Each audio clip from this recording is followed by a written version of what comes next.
Trade क्या रहेगा sir? Good afternoon जी। Conviction केवल इस वक्त है एबीबी। एबीबी ट्रेड कर रहा है 4936 पर, स्टॉप होगा 4900 का, टारगेट करीब 5000 का है। स्ट्रक्चरली पॉजिटिव है, कंसोलिडेशन है और कंसोलिडेशन के बाद जो आज का मूव है बढ़िया है। ABB bye.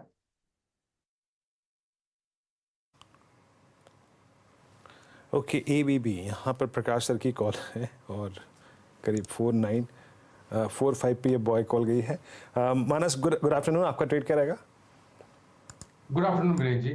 तो देखिए, ग्रेनुअल्स पे खरीदारी करनी है। ग्रेनुअल्स में हमने एक करेक्शन देखा था, एक छोटा सा मैं बोलूंगा साइडवेज करेक्शन था। तो स्टॉक ने 20 डे मूविंग एवरेज पे आज सपोर्ट लिया, वहां पर रिकवरी देखने को मिलेगी। तो आई थिंक जो करेक्शन का फेज था वो अब कंप्लीट हो गया है और यहाँ से एक अच्छी खासी तेजी देखने को मिल सकती है। इसलिए करंट लेवल्स पे खरीदारी करेंगे। ग्रेनुअल्स में 394 का आपको स्टॉप लॉस लगाना है और कम से कम 412 रुपए के टारगेट सेट करने हैं ग्रेनुअल्स में। ये दोनों कैश लेवल्स हैं। 400 वाला call option, at the money call option लिया जा सकता है। 13 रुपए 80 पैसे के आसपास ट्रेड हो रहा है। वहां पर 9 रुपए 90 पैसे के स्टॉप लॉस खरीदारी करिए और 22 रुपए के टारगेट सेट करिए। ग्रैन्यूल्स आज सुबह से खबरों में भी था, इस पर हमने सुबह भी बात की। मानस कह रहे हैं अब भी खरीदारी का मौका है। 400 का कॉल लीजिए, 410 के टारगेट के लिए आप तेजी की पोजीशन सीधी भी ले सकते हैं। शिल्पा जी, आफ्टरनून, आपका ट्रेड? जी गुड आफ्टरनून एवरीवन। मेरा ध्यान अभी इप्का लैब पे जा रहा है। इप्का लैब में बहुत स्ट्रॉन्ग ओए एडिशंस है और ये 1120 के अराउंड एक अच्छा सखा सा इसका सपोर्ट है। तो इप्का लैब का फ्यूचर्स आप यहाँ पे अभी बाय कर सकते हैं एट अराउंड 1123 अभी ट्रेड कर रहा है। 1110 के स्टॉप लॉस है फॉर टारगेट्स ऑफ 1145, या फिर आप 1120 का एट द मनी का कॉल ऑप्शन जो रफली 35 रुपीज़ में ट्रेड कर रहा है, आप इसमें भी पार्टिसिपेट कर सकते हैं with the stop loss of 30। यहाँ पे टारगेट्स 45 से लेके 48 तक। ओके, तो इप्का लैब्स और ये इनफैक्ट आज मेरे ख्याल में खिलाड़ी नंबर 1 में सजेस्ट किया गया था बाय साइड की तरफ, और शिल्पा भी कह रही है तेज़ी करनी चाहिए। 1120 का कॉल लेकर आप चलेंगे, वहाँ पर एक अच्छा मौका तेज़ी का बन रहा है। चलिए अब अमित को जोड़ लेते हैं। अमित, आफ्टरनून, बताइए आपका ट्रेड। जी good afternoon Harshita ma'am, good afternoon Virendra ji and everybody on the panel. Ma'am, इस समय का मेरा टॉप ट्रेड रहेगा बर्जर पेंट्स। बर्जर पेंट्स में हमने एक अच्छा खासा राउंडिंग बेस देखा है। स्टॉक ने काफी कंसोलिडेशन किया है लगभग 560 580 के लेवल्स में। It is almost near resistance, but जिस हिसाब से मोमेंटम है मुझे लगता है इस बार वो टेक आउट हो जाएगा जिस हिसाब से इसके आरएसआई और इंडिकेटर्स प्लेस्ड हैं। 599 का इसका प्राइस है। टारगेट्स रहेंगे 605 और 610 के, और स्टॉप लॉस रहेगा 588 का। Okay, Berger paints. अच्छा, मीनवाइल मैं एक चीज़ यहाँ पे कहना चाहता हूँ क्योंकि टेक्निकल कॉल्स पूरी हो गई। सीएनबीसी आवाज़ की कॉल्स में एक शामिल था ट्रेड आज IRCT से, और ये ट्रेड जनाब दिया था सचिदानंद उत्तेकर ने जब सुबह सुबह कार्यक्रम में हर्षिता और मैं थे। मेरे ख्याल से ये ट्रेड स्क्रीन पे गया था लगभग 945 के आसपास, 954 के आसपास। उस वक्त स्क्रीन पे प्राइस जो था वो क्या था, और आप देख लीजिए उस वक्त मेरे ख्याल से 798 या 805 पे था ये ट्रेड। अब 848 पर आके, तो सचिन जी, अगर आप इस कार्यक्रम में तो नहीं है लेकिन इस कार्यक्रम को देख रहे हैं तो वाकई हम कृतज्ञ हैं आपके। आपने बहुत ही शानदार ट्रेड दिया था, बहुत शानदार trade at day high.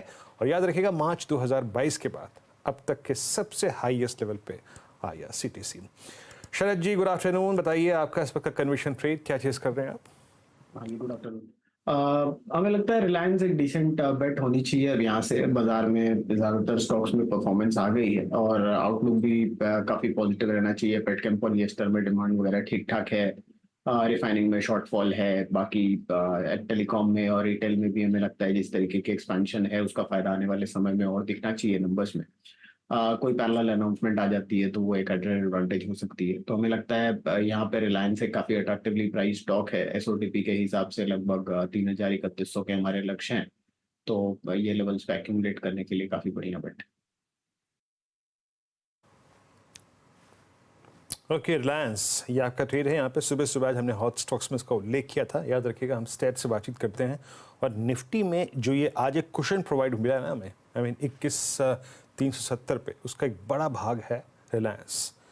Stats थे सुबह। डायरेक्टर साहब, वो जरा 2500 की कॉल स्क्रीन पे रखिएगा।